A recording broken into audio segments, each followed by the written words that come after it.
Ano mo na namin isa? Tapos ready kong sticker pa. 2 hours. Yeah. Send ko sa'yo picture niya. Black.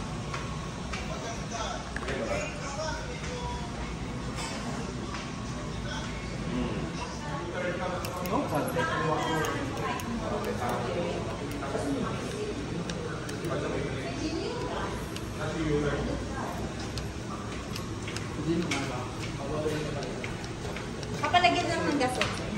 Wala pa po yun. Papunta na. Ay, good afternoon po. Ito po si Ronald ng Suzuki Big Bikes Makati, technician po dito. Ito nga po pala ang aming release na Suzuki 8S.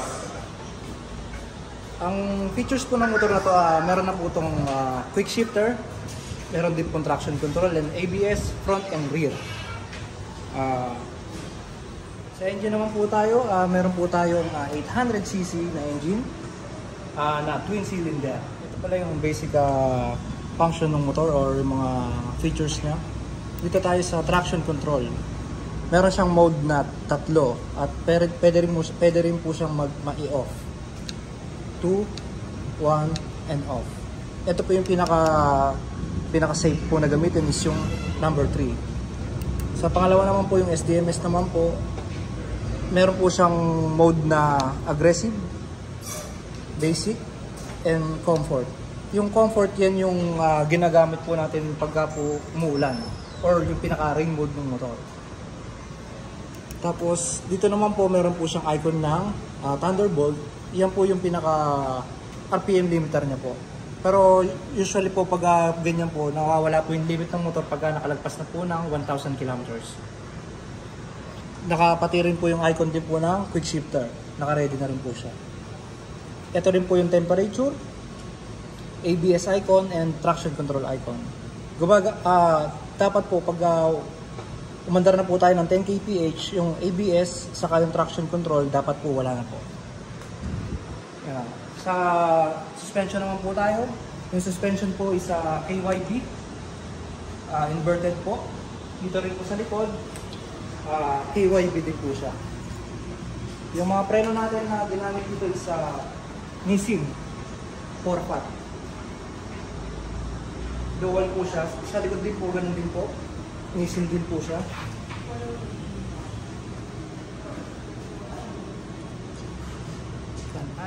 Si Ronald nga po pala. Pre-delivery inspection po para bago namin ilabas yung unit or i-release, gumagana po lahat ng mga dapat gumana. Start po tayo sa left signal light po.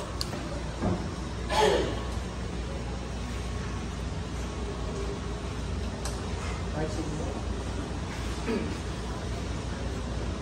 Passing light. High beam. Brake light po. Rear brake light. Horn. Hazard.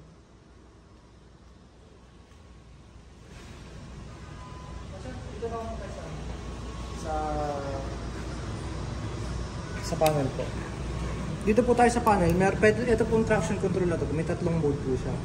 Yung 3, yan yung pinaka responsive yung traction control niya sir. 2, 1, saka off. Yung off, yan po yung mas makapag-reach siya ng top speed. Kung mahilig po kayo mag-top speed. Pero pag bago lang po talaga, mas maganda po lagi lang po naka-trade. Dito naman tayo sa SDMS, stands for Suzuki Drive Mode Selector. Meron siyang mode na Comfort, letter C, B, Basic, yung pinaka-basic po talaga. At A is yung Aggressive. Yung talagang responsive po talaga yung throttle niya. So ano ilalagay na? C. C po talaga ngayon. Dahil po, dalawa po i-brake natin, yung makina po is pati din po yung gulong. Sa gulong naman po kailangan natin mag-read ng odo ng 300 kilometers at least. Para po kahit pa paano matanggal yung tire wax. Yung langis. Yes po. At dito naman po tayo sa ABS and traction control. Pagka po nag-read na po tayo ng 10 kph, automatic po yan, dapat po mawawala po yan. Pagka hindi po nawala, may problema po sa ABS. And ito pong oil indicator, pagka po nag-start tayo, dapat po wala yan. Saka din po yung check engine. Pagka po may problema, mag-upper na lang siya bigla. And this one po, service po. Kung ilan na lang pong kilometers yung tatakbuhin nyo. Start po natin yung motor. Isang push lang po. Yan. Unang start.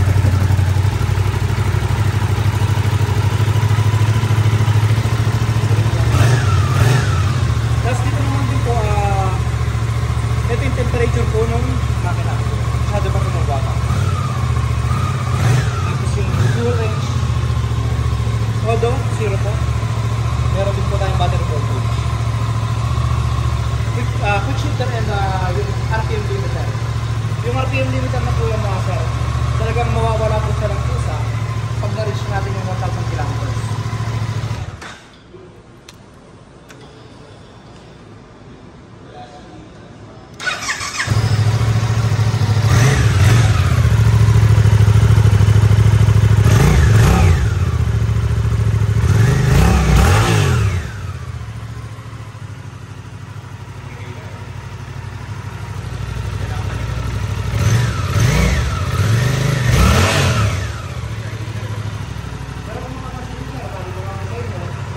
Yung configuration po ng truck niya, halos same po nung big wheel.